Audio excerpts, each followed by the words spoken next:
Vamos apanhar o nosso boletim. Andar em Sabedoria Divina 2. Esse é o segundo texto que nós estamos trabalhando. E esse subtítulo, Andando pelo Espírito. Continuando os estudos sobre relacionamento e sobre o testemunho da vida de Cristo na igreja, abordaremos hoje uma porção da carta de Paulo aos Efésios. Seu contexto geral mostra-nos as riquezas da graça do Pai em Cristo.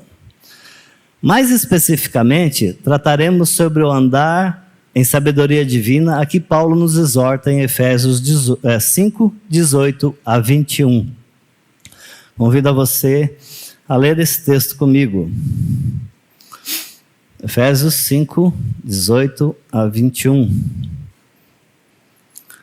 E não vos embriagueis com vinho, no qual há dissolução, mas enchei-vos do Espírito, falando entre vós com salmos, entoando e louvando de coração o Senhor, com hinos e cânticos espirituais, dando sempre graças por tudo a nosso Deus e Pai, em nome de nosso Senhor Jesus Cristo, sujeitando-vos uns aos outros no temor de Cristo. O Espírito Santo, por meio de Paulo, ele é muito enfático, nos colocando um imperativo, enchei-vos, ou ide vos enchendo, e 4 gerúndios, falando, que está no verso 19, louvando também no verso 19, dando graças no verso 20 e sujeitando no verso 21. Pai de misericórdia, nós somos totalmente dependentes do Teu Espírito, Pai. Que Ele venha se manifestar a nós, apesar de nós mesmos, Senhor. Venha falar com a Tua igreja segundo a Tua vontade, pela Tua graça e misericórdia, Senhor. Amém.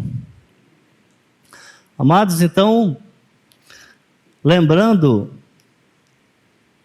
como nós falamos no primeiro estudo, diferentemente de outras cartas escritas por Paulo em Efésios, ele não trata de nenhum perigo espiritual específico daquela igreja, que ameaçava aquela igreja. Em vez disso, escreve para fortalecer uma igreja saudável. Já no início, nos primeiros versículos da carta, ele deixa bem claro isso, que está escrevendo para uma igreja comprada pelo precioso sangue do nosso Senhor e Salvador Jesus Cristo.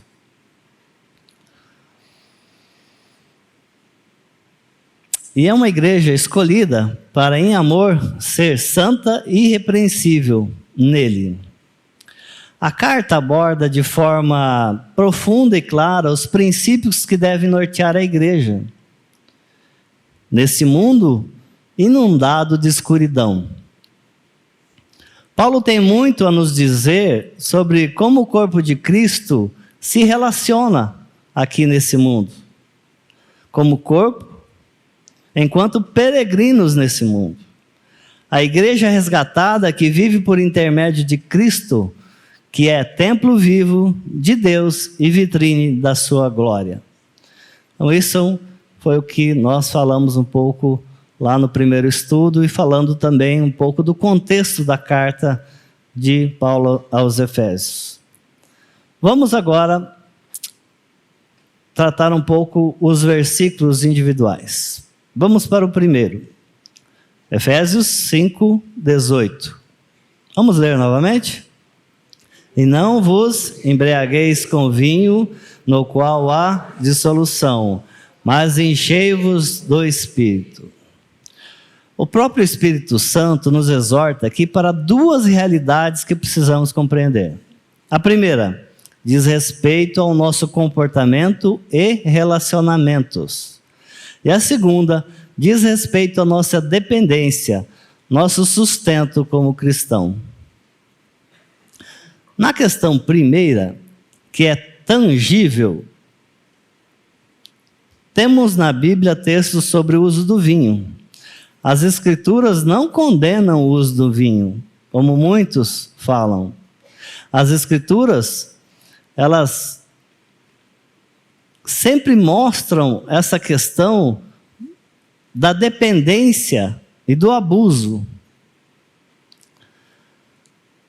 quando descambam para o excesso, como em Provérbios 23, 29 a 35. Eu estou citando alguns textos aqui que é importante depois você em casa ler, analisar com mais calma, porque aqui nós temos uma limitação até de espaço e de tempo, mas é importante que vocês leiam esses textos que estão colocados aí. Então, em Provérbios 23, 29 a 35, nós temos uma advertência enfática contra a bebedeira e a submissão ao controle da bebida. Como também em 1 Coríntios 10, 31 e 32, que nós temos o texto aí. Vamos ler junto? Portanto, quer comais, quer bebais, ou façais outra coisa qualquer, fazei tudo para a glória de Deus. Não vos torneis causa de tropeço, nem para judeus, nem para gentios, nem tampouco para a igreja de Cristo. Vocês percebem? Tudo que nós vamos fazer, necessariamente o povo de Deus faz para a glória de Deus.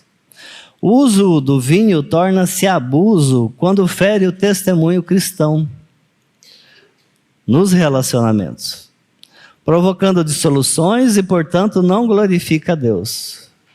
Quando a gente faz o uso do vinho demasiadamente, e aqui a gente fala, a Bíblia fala em vinho, mas a gente sabe que hoje nós temos tantas outras bebidas, tantas outras drogas que as pessoas procuram para ter alegria nessa vida.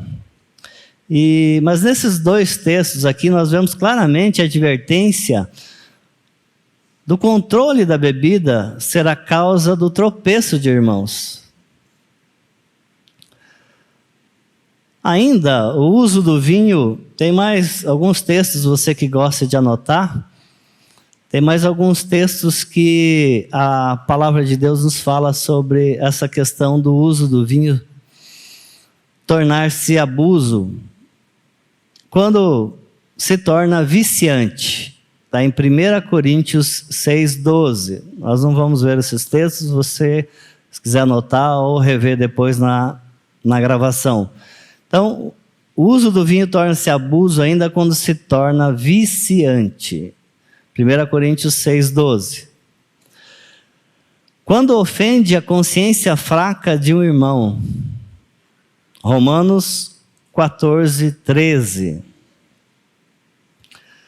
Quando temos cristãos com dúvida na mente sobre isso, sobre essa questão da bebida. Romanos 14, 23. Então depois você pode consultar esses textos, você vai ver o que a palavra de Deus está dizendo sobre isso. Então precisamos atentar para essas situações, nós como igreja do Senhor, como igreja comprada pelo precioso sangue de Cristo. Muitas vezes nós somos testemunhas, mesmo sem falar nada. Então, qual o testemunho que a igreja de Cristo sobre essa situação está dando?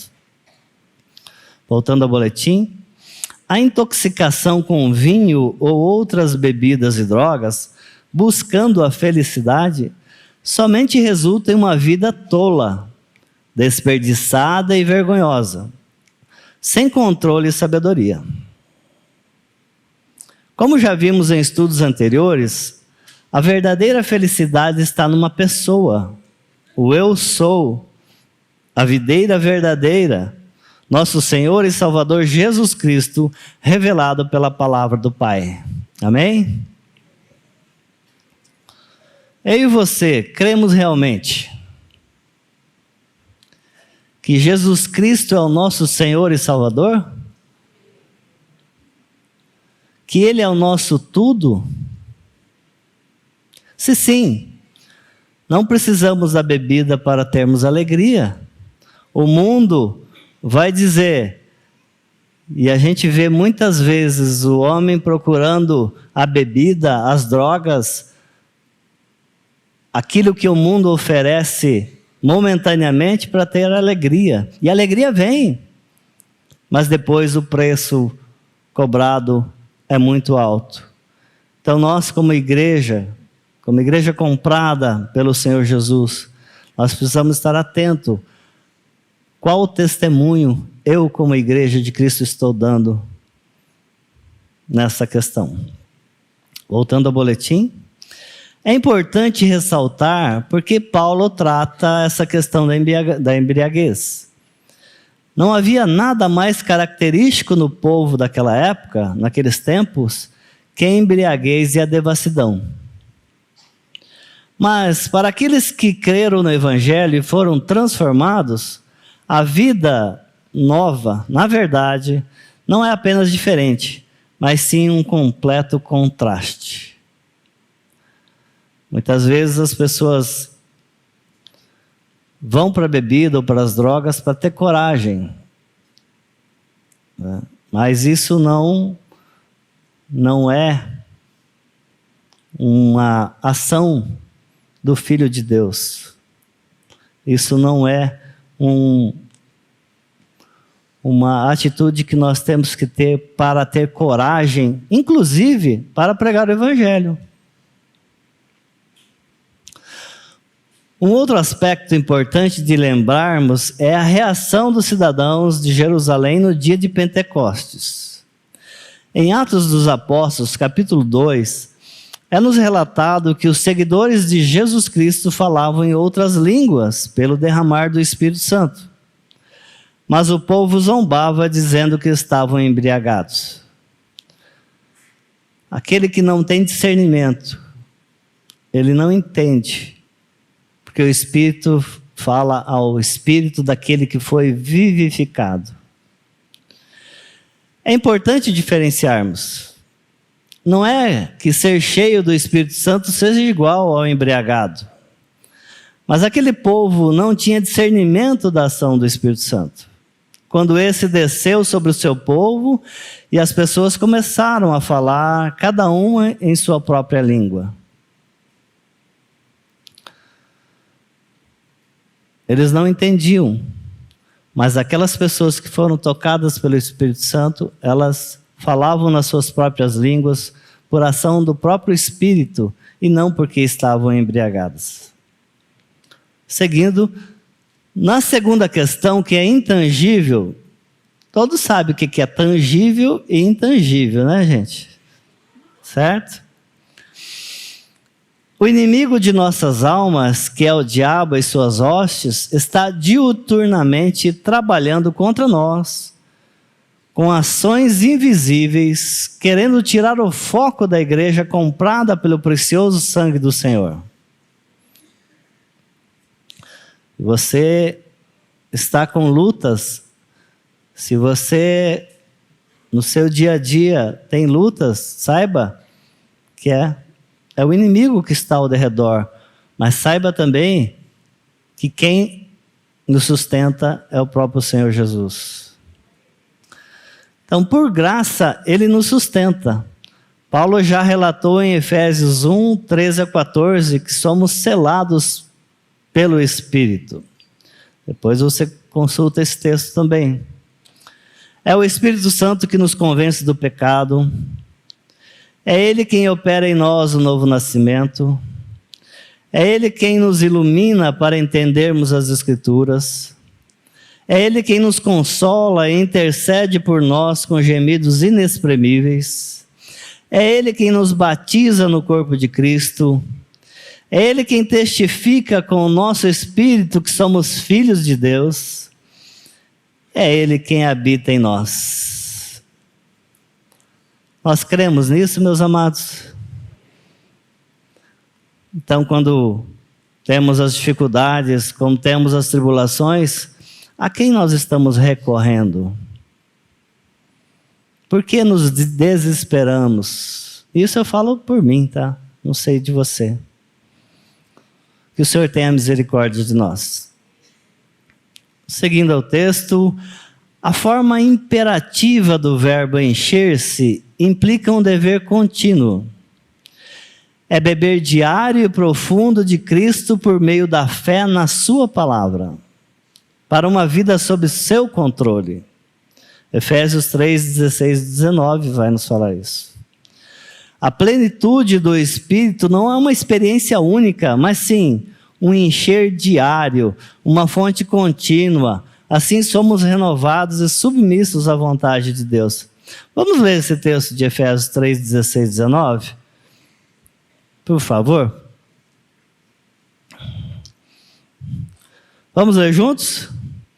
Para que, segundo a riqueza de sua glória, vos conceda que sejais fortalecidos com poder, mediante o seu Espírito no homem interior. E assim, habite Cristo no vosso coração pela fé, estando vós arraigados e alicerçados em amor, a fim de poderdes compreender com todos os santos qual é a largura e o comprimento e a altura e a profundidade. Nesse texto fica bem claro que foi concedido a nós que sejamos fortalecidos com poder, mediante quem? O Espírito Santo, que habitando em nós o Cristo, para que a partir de então possamos compreender e conhecer o amor do nosso Senhor e a plenitude do Pai. Seguindo ao boletim, o verbo encher-vos está na forma plural, ou seja, é uma ordem endereçada à totalidade da comunidade cristã. O sentido é: deixai o Espírito encher-vos. Essa expressão pode ser parafraseada assim: deixem que o Santo que os selou e os santificou envolva-os e possua-os de tal forma que vocês sejam como vasos emergidos em sua corrente pura. E depois, entregando o coração sem reservas a Ele, vocês sejam vasos imersos, mas abertos nele e cheios dele, quando ele continuamente ocupa e consagra todas as partes da natureza de vocês, todos os departamentos da vida de vocês. E aí nós temos o texto de Gálatas 5:25, vamos ler juntos? Uma vez que vivemos pelo Espírito, sigamos a direção do Espírito em todas as áreas das nossas vidas. Eu já lutei muito com essa questão de entregar parte, entregar algumas coisas, confiar em algumas coisas e outras coisas no meu braço. E ainda tenho esse problema. Mas, como eu costumo dizer, eu estou em obras. Cristo fez a obra definitiva da minha salvação lá na cruz, e agora Ele dia a dia está trabalhando comigo, não sei com você. Que nós tenhamos essa consciência e esse descanso. Agora é importante voltarmos ao boletim e dizer que ninguém pode encher a si mesmo do Espírito. E nenhum homem pode soprar sobre o outro para que ele receba a plenitude do Espírito. O sentido não é o quanto mais o sentido não é o quanto mais do Espírito nós temos, mas o quanto mais o Espírito nos tem. O quanto ele controla a nossa vida. Ser cheio do Espírito não é o entristecer, nem apagá-lo, mas submeter-se à sua autoridade, influência e poder. Amém? E aqui temos alguns comentários de alguns estudiosos, e o Dr. Martin Lloyd Jones nos ensina que a tradução mais correta desse texto seria: não vos embriagueis com vinho, em que há excesso, mas sede perpetuamente cheios do Espírito. Nós não temos uma medida, um copo onde o Espírito enche e nós falamos, tá bom. Não. A graça, a misericórdia do nosso Deus, da Trindade Santa, vai trabalhando na nossa vida, nos dando essa condição do Espírito e trabalhando e nos convencendo da obra maravilhosa que o Senhor já fez por nós. A nós não é ordenado a nos encher do Espírito. Pelo contrário, devemos ser preenchidos por Ele. David Kuykendall, no livro Nossa União com Cristo. No mesmo livro, Kuykendall ressalta: a carne é o impedimento para sermos cheios do Espírito Santo. Onde que nós vemos isso na Bíblia? Vamos abrir Gálatas 5,17, para ver o que Paulo escreve, inspirado pelo próprio Espírito. Gálatas 5,17 diz o quê? Vamos ver?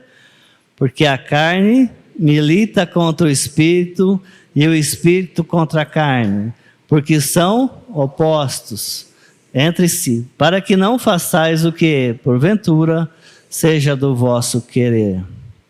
Então a carne, o nosso corpo, o nosso conviver aqui, milita contra o próprio Espírito. Mas em seguida, Gálatas 5,24. O que fala Gálatas 5,24? Vamos ler? E os que são de Cristo Jesus crucificaram a carne com suas paixões e concupiscências. Então, se nós cremos que a nossa carne foi crucificada com Cristo, ela tem poder mais sobre a vida que Cristo nos deu? Precisamos atentar para o que a palavra diz. E que vitória é essa? Que vitória! Quando cremos e entendemos nossa crucificação, nosso sepultamento e nossa ressurreição, nós experimentamos efetivamente a nossa crucificação, o nosso sepultamento e a nossa ressurreição em Cristo. Quando experimentamos a crucificação da carne, a carne fica sem poder, amados. Assim, quando nossa carne está sem poder, o Espírito Santo está livre para controlar nossas vidas. Que obra perfeita que nos foi proporcionado. Que amor tão grande, que vitória tão grande é essa. Como o pastor Eric ressaltou aqui no cântico. Quando nós estamos falando dessa vitória do Senhor, dessa vida do Senhor, desse amor tão grande, né? Às vezes nós ficamos acanhados, amarrados. Não sei cantar, não sei falar. Mas proclame a palavra do Senhor que diz que Ele já venceu. E nos deu essa condição também, como igreja, de proclamar essa verdade aos que ainda não o conhecem. Indo para o segundo texto, Efésios 5,19, vamos ler juntos? Falando entre vós com salmos, entoando e louvando de coração ao Senhor, com hinos, cânticos espirituais. E aqui, como nós vimos, nós temos dois gerúndios, o falando e o louvando. Assim é que somos cheios do Espírito. A partir de então, podemos usufruir dos benefícios da presença do Espírito Santo. O primeiro resultado é a comunhão. O crente cheio do Espírito não vive resmungando, reclamando, criando casos, intrigas, cheios de amargura, inveja e ressentimento. Misericórdia de nós, né? John Stott, um teólogo britânico, diz que o contexto desse crente é o culto público, onde temos como exemplo o Salmo 95:1. Vamos ler o Salmo 95:1 juntos? Vinde, cantemos ao Senhor com júbilo, celebremos o rochedo da nossa salvação. Essa é a comunhão na adoração. E aonde que o crente experimenta isso? No sofá da sua casa, sozinho? Não. O enchimento do Espírito é o remédio de Deus para toda a divisão na igreja. No culto público, o crente cheio do Espírito edifica o irmão, sendo bênção em sua vida. Então é no culto público, não só aqui, no domingo, mas o culto público pode ser na sua casa, convidando alguns irmãos, em outras atividades, onde a palavra de Deus possa ser aberta, onde eu posso ouvir vocês, onde você pode me ouvir. Essa edificação dos irmãos é que é proporcionada pelo nosso Espírito Santo. E aqui cabe mais uma avaliação que vem do alto. Porque muitas vezes a gente faz autoavaliação, né? Mas nós temos que aprender a ter essa avaliação que vem do alto.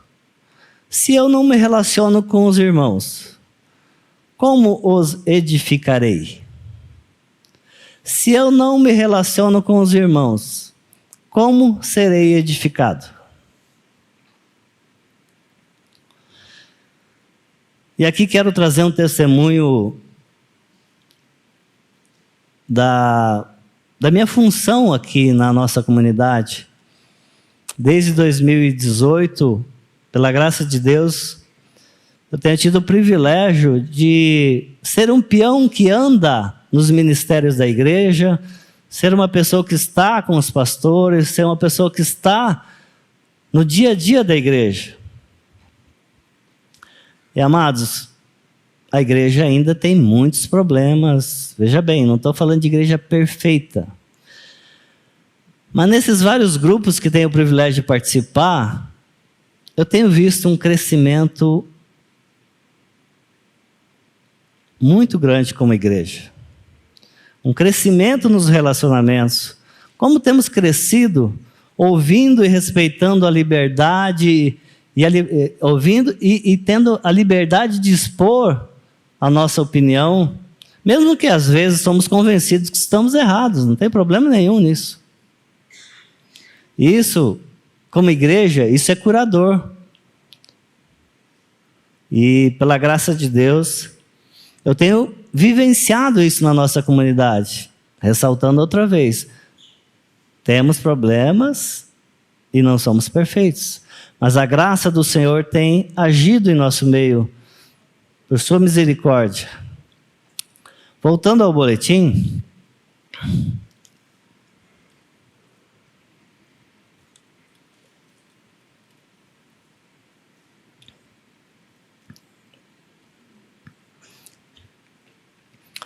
o segundo resultado é a própria adoração.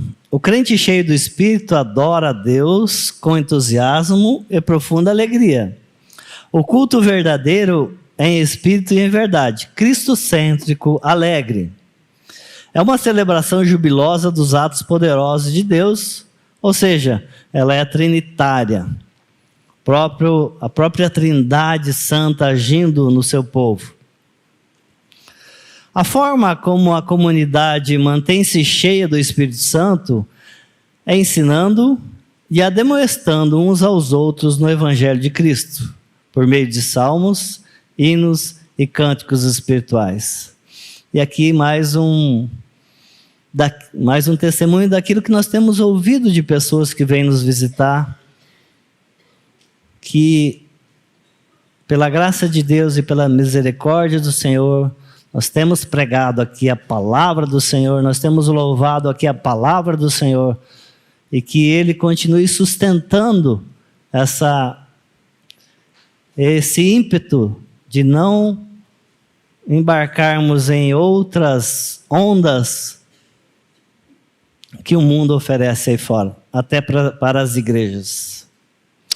Vamos seguir agora o verso 20, Efésios 5:20 fala: dando sempre graças por tudo o nosso Deus e Pai, em nome de nosso Senhor Jesus Cristo. Nossas ações de graças devem ser por tudo que é consistente com a amorosa paternidade de Deus e com a revelação de si mesmo que nos concedeu em seu Filho Jesus Cristo. Evidentemente, sempre devemos dar graças a Deus, o Pai, em nome de nosso Senhor Jesus Cristo, mesmo que as circunstâncias sejam adversas. Os filhos de Deus aprendem a não questionar o Pai nos momentos de sofrimento. Ao contrário, aprendem a confiar nele, que é a verdade, Dar-lhes graças por sua amorosa providência, porque até mesmo na adversidade serve para seus bons propósitos. Nós temos passado por dificuldades, nós temos passado por momentos difíceis de sofrimento, mas o povo de Deus tem consciência, como diz o texto de Romanos 8:28. Vamos ler juntos? Sabemos que todas as coisas cooperam para o bem daqueles que amam a Deus, daqueles que são chamados segundo o seu propósito. Então saibam, amado, se Deus está trabalhando com você na sua vida, é porque Ele é Pai. E o Pai não larga o seu filho. Indo para o texto de Efésios 5:21, vamos ler junto? Sujeitando-vos uns aos outros no temor de Cristo. Ou coisa difícil de sujeitar-vos uns aos outros. Pelo menos para mim. Uma pessoa cheia do Espírito Santo tem o caráter de Cristo. Não é altiva, ou seja, não se considera superior às outras. Não é arrogante nem soberba, mas sim mansa e humilde de coração. Essa sujeição no temor do Senhor dá-nos relacionamentos uns com os outros.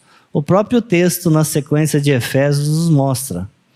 Nós analisarmos Efésios, os versos 22 a 33 do capítulo 5. Eles abordam o relacionamento entre marido e mulher, Cristo e a igreja.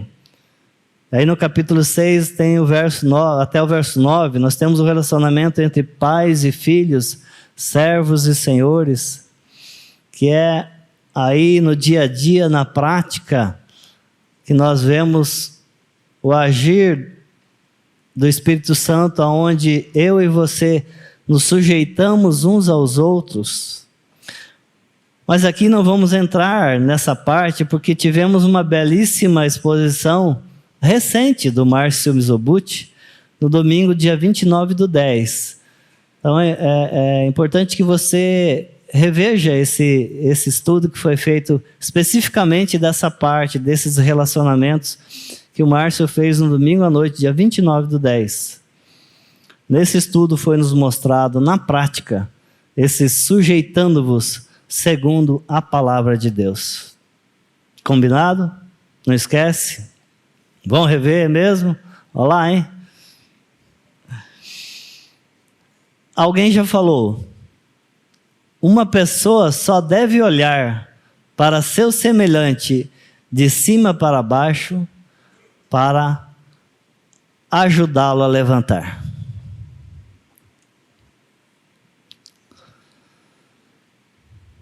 Também temos que considerar o seguinte, voltando ao boletim. Quando tratamos de submissão, duas perguntas devem ser levadas em consideração. De onde vem a autoridade e como essa autoridade deve ser exercida? Precisamos entender que todo aquele encarregado de autoridade é porque veio de Deus. Se quisermos nos submeter a Cristo, necessariamente devemos nos submeter a essas autoridades. E aí, isso é difícil também, confesso. Aí o Atmani, no seu livro Autoridade Espiritual, ele declara: para que a autoridade se expresse, é necessário que haja submissão.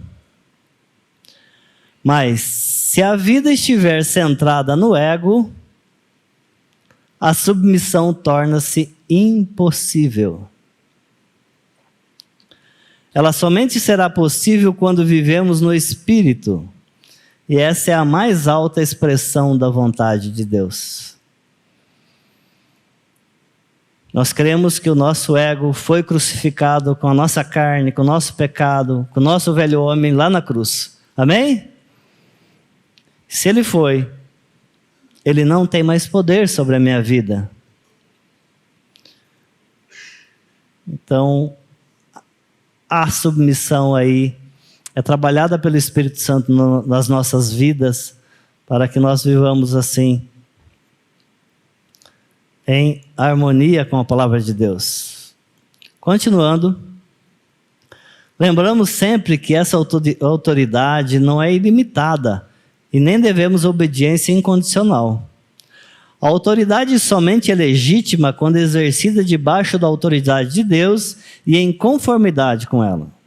Devemos sim ser submissos, desde que essa obediência não nos leve a desobedecer à autoridade mor, criadora, que é Deus.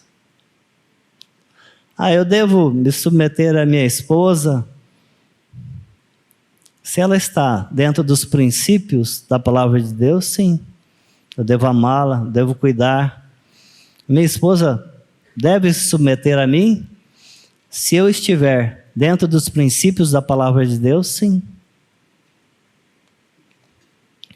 Nós temos um exemplo disso na Bíblia, na sequência, quando no livro de Atos, capítulo 5, é-nos relatada a insubmissão dos apóstolos aos membros do Sinédrio.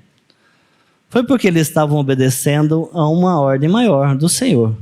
E o sumo sacerdote queria o contrário. Isso está em Atos 5, 27, 29. Vamos ler esse texto?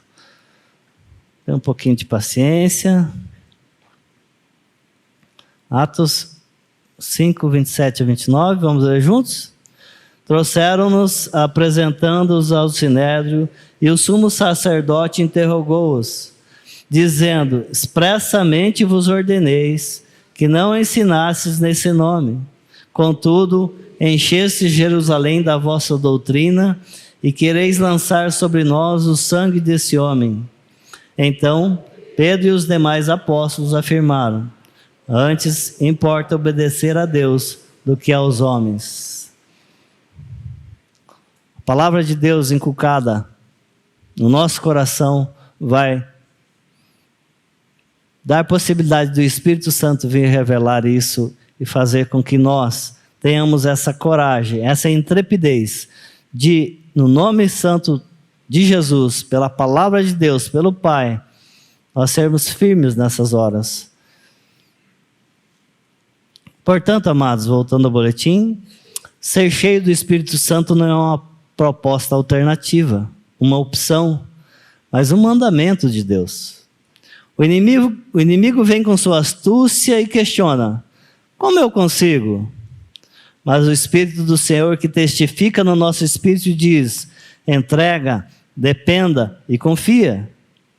Beba diariamente de Cristo por meio da fé na sua palavra e tenha uma vida sob seu controle. O inimigo de novo: mas é só isso? Procure fazê-lo. Você verá o tamanho da obra do Senhor na sua vida. Você verá que é impossível para nós sem a manifestação da graça, do amor e da misericórdia da Trindade Santa. É impossível para nós, amados, produzir qualquer ação nesse sentido. Nós precisamos estar debaixo da dependência da ação da Trindade Santa. Amados, necessitamos lembrar diuturnamente que Cristo nos deu uma promessa. João 14, 16, 17, vamos ler juntos? E eu rogarei ao Pai, e Ele vos dará outro Consolador, a fim de que esteja para sempre convosco o Espírito da verdade, que o mundo não pode receber, porque não o vê, nem o conhece. Vós o conheceis, porque ele habita convosco e estará em vós. Oh, gente amada, que graça maravilhosa! Agora, eu não tenho certeza do meu novo nascimento, eu não sei como que o Espírito pode agir na minha vida. Eu não tenho a receita de bolo para você, mas vá à palavra de Deus, vai ao Pai, se derrame diante dele. Ele pode te mostrar, te revelar através do próprio Espírito essa condição. Porque o Senhor, o Pai já nos deu, e Cristo já nos deu o Espírito, para que ele vivesse conosco aqui nesse mundo. E ele só vai falar para aqueles que ele mesmo se quiser revelar. Peça misericórdia ao Senhor.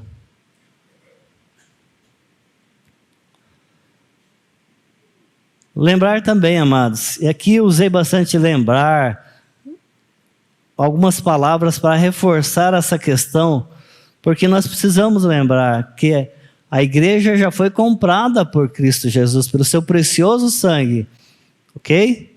Então lembrar também que nosso corpo é templo do Espírito Santo. Devemos comungar com Ele, ou seja, relacionar-nos com Ele, consultá-lo, pedir-lhe que seja manifesto em nós cada vez mais. Deus é o que opera em vós, tanto o querer como o efetuar, como está em Filipenses 2, 12 e 13. Então, muitas vezes, a gente vê algumas questões assim, gente que trabalha, acompanha os pastores, os líderes, o senhor pode fazer essa oração por mim, para mim? O senhor pode pedir ao Senhor que me abençoe? Por isso que nós precisamos lembrar, todo o tempo, aquele que crê no Senhor e Salvador Jesus Cristo, o Espírito Santo vive nele, se relaciona com ele. E nós devemos consultá-lo. Nós devemos pedir que ele se manifeste a cada dia nas nossas vidas, para que nós possamos ter uma vida de testemunho a outras pessoas que não o conhecem ainda. E como ele opera mediante o Espírito Santo? Leva-nos a orar, ler a palavra e a pregar. Dessa maneira é que seremos cada vez mais cheios do Espírito Santo. Amém, amados? Eu quero convidar a igreja agora a fazer essa oração comigo. Hildo, mas a oração a gente não faz com o olho fechado? Não necessariamente. Então você que crê nessa palavra, que crê na sua morte e ressurreição com Jesus Cristo, e que quer que o Espírito Santo se manifeste na sua vida, na vida da sua comunidade, eu te convido a ler comigo essa oração. Vamos lá? Pai, te pedimos em nome de Jesus, transforme nossas vidas e, consequentemente, nossa comunidade em um povo que vai constantemente a Cristo e bebe profundamente da alegria inebriante do Espírito Santo. Que busque a graça do Espírito Santo para um sincero entoar dos salmos, para ações de graças profundas a Ti, por meio de Cristo, para a submissão humilde de uns aos outros. Amém. Que a graça do Senhor continue sendo manifesta a cada um de nós.